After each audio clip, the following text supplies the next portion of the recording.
seksualitas.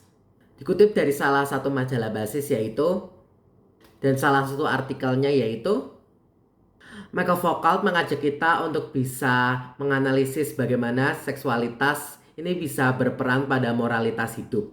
Kita akan kembali lagi ke masa zaman dulu yaitu masa Yunani klasik jika kita ingin membahas tentang seksualitas ini. Pada zaman dahulu, seks diartikan sebagai lahan untuk atau dalam manusia menyatakan dirinya. Tapi zaman dulu ini belum menggunakan istilah seks, tapi menggunakan istilah aprodisia. Dari nama Dewi Cinta mitologi Yunani yaitu Aphrodite, aprodisia memiliki arti hubungan tubuh dengan kenikmatan dalam relasi diri dengan yang lain. Ada hal yang selalu dikaitkan oleh Michael Foucault tentang seksualitas ini yaitu moralitas. Menurut Foucault, moralitas ini dihadapkan dengan aprodisia. Karena ini tuh merupakan sebagai cara orang-orang mengelola diri untuk memperlihatkan subjektivitasnya.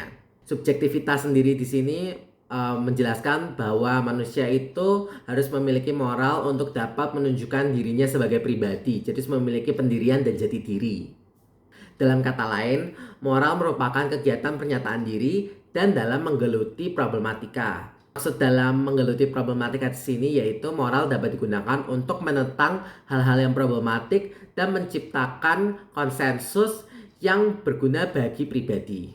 Hal ini tuh berbeda dengan filsafat barat yang hingga zaman sekarang menjadikan moral itu sebagai norma baik buruk atau pedoman tingkah laku. Kalau hal ini kan berarti moral itu dijadikan sebagai hal yang universal. Tetapi menurut saya moral itu jangan dijadikan sebagai hal yang universal karena masalah tiap orang-orang dan situasi setiap orang itu berbeda. Sehingga akan lebih baik jika moral itu bersifat pribadi. Karena jika bersifat universal akan berupa peraturan yang mengekang, namun jika bersifat pribadi maka akan sebagai motivasi untuk diri sendiri agar bisa mengelola diri menjadi pribadi yang lebih baik. Maka dari itu juga bisa meningkatkan self-esteem kita dalam melakukan sesuatu sehingga tidak harus terpaku kepada pandangan masyarakat.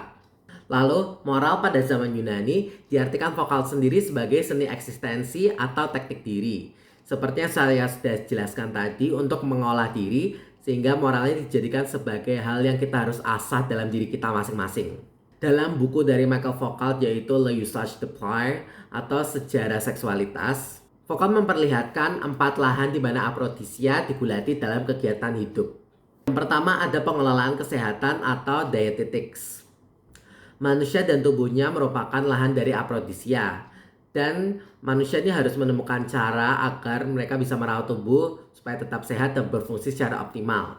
Masyarakat Yunani zaman dulu mengimplementasikannya dengan mengembangkan talenta fisik di ajang Olimpik. Sehingga bermunculan penyediaan laga, banyak pemandian umum, dan munculnya lomba dan festival menghargai tubuh.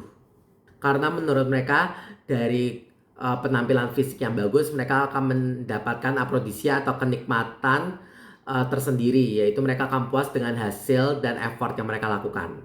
Yang kedua ada rumah tangga atau economics. Di poin ini menandakan awal dari patriarki karena hanya ditujukan untuk laki-laki dan bagaimana ia berhubungan dengan istrinya. Di poin ini membahas bagaimana hubungan suami istri mampu mewariskan keturunan yang baik atau terhormat. Sehingga termasuk upaya untuk menolak intervensi dari pihak luar. Bukan menutup sepenuhnya dari pihak luar, namun mampu menyaring apa yang baik atau apa yang buruk dari luar. Namun pembahasan Michael Foucault tentang ini sempat melenceng karena dia mengutip dari suatu hal yang sangat merendahkan martabat perempuan sebagai istri. Jadi Foucault mengutip dari sebuah adagium dari tulisan Demosthenes yang berbunyikan, "Mistresses we keep for the sake of pleasure, concubines for the daily care of our persons, but wives to bear us legitimate children and to faithful guardians of our households." Hal ini sangat mengobjektifikasi wanita karena mereka dicap sebagai banyak hal dalam masyarakat, pastinya juga dalam situasi pernikahan seperti ini, padahal hal itu unnecessary banget karena wanita juga sama sepertinya sebagai laki-laki itu memiliki kodrat yang sama dan tidak seharusnya diperlakukan dengan beda. Dari hal yang dikutip oleh Foucault tadi, dia basically ingin menjustifikasi bahwa suami itu bisa berhubungan intim dengan wanita lain sejauh tidak merusak kehormatan keluarga. Hal itulah yang menjadi kelemahan dari pembahasan vokal di bagian ini. Yang ketiga ada pengalaman erotik atau erotics. Hal ini diupayakan dalam konteks relasi pengajaran. Michael Vokal menggambarkannya seperti relasi guru murid dalam bagaimana ajaran itu bisa berlangsung baik dan mendatangkan pengetahuan. Jadi afrodisi yang dimaksud vokal dalam pembahasan ini yaitu bagaimana manusia itu bisa menikmati hasil pengetahuan yang mereka dapat dari sesama. Sehingga seksualitas itu seharusnya merupakan hal yang mengedukasi moral mengenai berelasi, bukannya hal yang selalu diejek-ejek dan tidak dinormalisasi hingga zaman sekarang. Relasi yang baik itu memberikan kita afrodisia tentang bagaimana kita bisa menjalani hidup ke depan. Karena dari ajaran guru kita bisa mengingat apa yang kita pelajari dan bagaimana guru itu mendidik kita agar bisa menuntun kita di masa yang akan mendatang. Yang keempat yaitu ada kebijakan atau wisdom. Vokal menggambarkan kebijakan ini sebagai bentuk afrodisia tertinggi. Dan demi mencapainya, orang-orang tuh berani melepaskan diri dari hasrat. Sedangkan hasrat ini merupakan suatu hal yang dimiliki manusia secara natural dan tidak bisa dilepaskan secara penuh, tetapi bisanya adalah dikontrol agar hasrat ini tidak keluar kendali. Hal ini seperti ibaratnya para filsuf yang melepaskan diri dari urusan keluarganya dan urusan yang lain demi memperoleh kebijakan filsafat. Jadi kebijakan ini merupakan afrodisia tertinggi karena pastikan kalian merasakan kenikmatan yang sangat luar biasa jika kalian berhasil meraih sesuatu yang tinggi. Dan sesuatu yang bijak ini jika kita telah raih akan memberi kita satisfaction dan kelegaan karena kita berhasil meraih itu dan menempatkan kita di posisi yang lebih tinggi. Karena basically untuk meraih kebijakan itu kan tidak mudah dan itu tidak semua orang bisa melakukan itu. Sehingga dari 4 lahan tadi bisa disimpulkan bahwa seksualitas ini merupakan bagian alami dari hubungan sosial karena kita temui setiap harinya. Hasrat sendiri muncul sebagai problem yang harus diatasi karena merupakan kegiatan internal dalam kita sendiri yang sulit diatasi. Kenikmatan itu juga harus dimanfaatkan secara benar sehingga mampu menyangkut disposisi mental yang mendasari hasrat dan bisa menentukan gerakan mana yang baik atau jahat.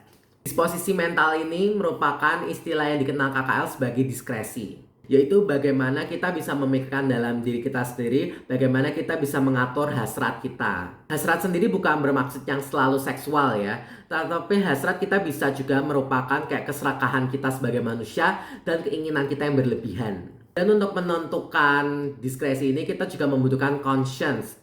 Karena dari itu kita bisa menentukan bagaimana jalan Tuhan yang sebenarnya dan bagaimana kita juga bisa berada pada jalan yang benar dan tidak disesatkan oleh hal-hal yang lain.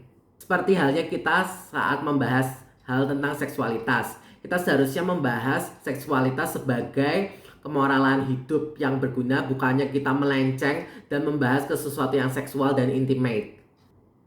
Sebagai kesimpulan keseluruhan, saya ingin mengambil salah satu quotes dari majalah basis dari artikel ini tertentunya specifically, yaitu maka etika atau filsafat moral bukanlah pengetahuan teoritis tentang norma-norma baik buruk yang sering dianggap sebagai kode etik dalam perilaku manusia yang dipegang sebagai acuan dan menjadi bahan perdebatan dalam masyarakat, melainkan merupakan upaya relasi dengan diri sendiri berhadapan dengan afrodisia. Jadi yang saya tangkap dan sebagai analisis saya di pembahasan kali ini, moral ini tuh merupakan hal yang berubah-ubah seiring dengan perjalanannya waktu.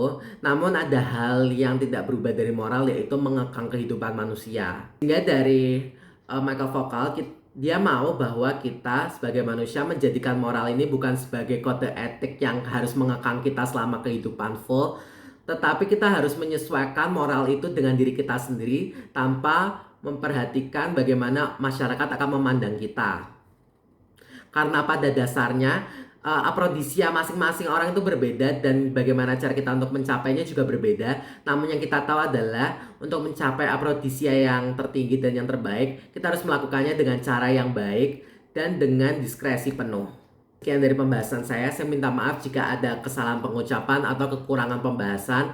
Namun jika ingin mengetahui lebih lanjut tentang topik ini bisa dibaca di majalah basis yang telah saya cantumkan di awal video tadi. Sekian dari saya, terima kasih.